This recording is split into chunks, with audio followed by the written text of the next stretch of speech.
Hi, my name's Joshua Dowling and you're watching the Watercraft Journal. We're back in Brisbane, Australia to test the Kawasaki Ultra 310R with a Stage 1 upgrade kit from Kspeed.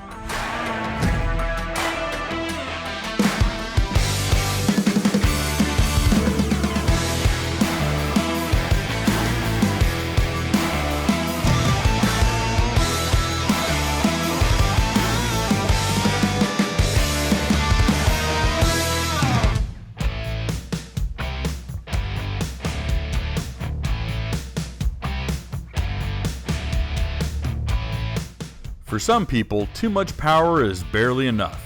Despite the Kawasaki Ultra 310 being the most powerful jet ski to come out of the factory, some customers just want more.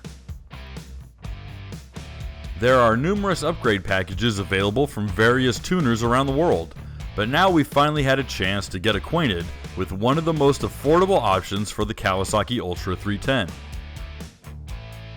For those who don't know, Kspeed is the tuning division of one of Australia's biggest Kawasaki jet ski dealers, namely Brisbane Kawasaki. The owner, Jamie Eade, set up the Brisbane Kawasaki showroom back in 2012, pivoting to watercraft after 2 decades as a fuel injection specialist in motorsports, tuning V8s and turbo cars, and everything in between. Based in Brisbane, the capital city of Queensland, one of Australia's warmest states with summer weather almost year-round, he quickly became one of the biggest selling Kawasaki dealers nationally. He soon noticed a steady stream of customers who wanted more from their jet skis, and so in 2013 developed a Stage 1 upgrade package for the then new Kawasaki Ultra 300. At first, he experimented with various modifications while helping out a jet ski racer at the time, and tested the changes in racing conditions. After some fine-tuning of the engine control unit and testing different types of pump wedges and intake grates, Jamie settled on an optimum package and consequently came up with the name Kspeed. Although the original work on today's Stage 1 upgrade kit started on an Ultra 300 back in 2013, he further fine-tuned the calibration on the Ultra 310, which was released in 2014. Since then, Kspeed has completed literally hundreds of Stage 1 upgrade kits for Ultra 310 owners from around the world. While the US and Australia are his biggest customers, which is to be expected considering they're 2 of the largest PWC markets in the world, Kspeed also air freights kits anywhere Kawasaki jet skis are sold. In the box is a new intake grate, a machined 2-degree pump wedge, and the customer's ECU after it's been reflashed. Most customers send in their ECU to Kspeed, where the Stage 1 calibration is uploaded, and then sent back in the box with the other goodies.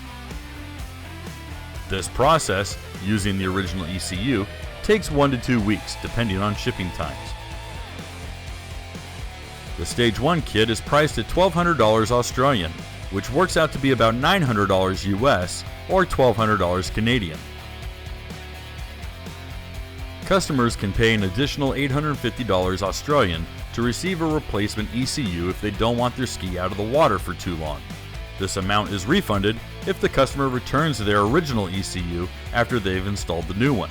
In this scenario, Kspeed can usually deliver within 7 days. Waiting a week might seem like an eternity for some keen jet ski riders, but the development of the Kspeed Stage 1 kit has taken years to hone. After countless hours of testing, Kspeed initially settled on a new top-loader intake grate design. The standard intake grate takes in some water up top, but this new top-loader design ensures that the top half of the jet pump is taking in a larger share of the load. The net result is more grip and power through the chop, although such a design can trim a little off the top speed because it's taking in a greater volume of water. So Kspeed came up with a couple solutions for that. First, by fitting a 2-degree pump wedge which lifts the nose out of the water a fraction, freeing up the hull and reducing drag, and by deleting the 67 mph speed limiter as part of the recalibration of the ECU. Kspeed says most customers will see a top speed improvement of around 74 to 75 mph, but some owners have reported upwards to 77 to 78 miles per hour in more optimal conditions. Kspeed won't say exactly how much power the Stage 1 kit pumps out, but conservatively estimates a 10% increase in output, or roughly an additional 30 plus horsepower. Jamie explains, "I don't quote an exact figure because there's no way of proving it, but I'm confident we deliver about a 10% improvement in power and torque. That might not sound like much, but it's a realistic number and very reliable." Kspeed is keen to point out it doesn't tamper with anything in the ECU that could jeopardize the engine. He says, "We keep as many factory settings as possible because we want to maintain Kawasaki's excellent reliability."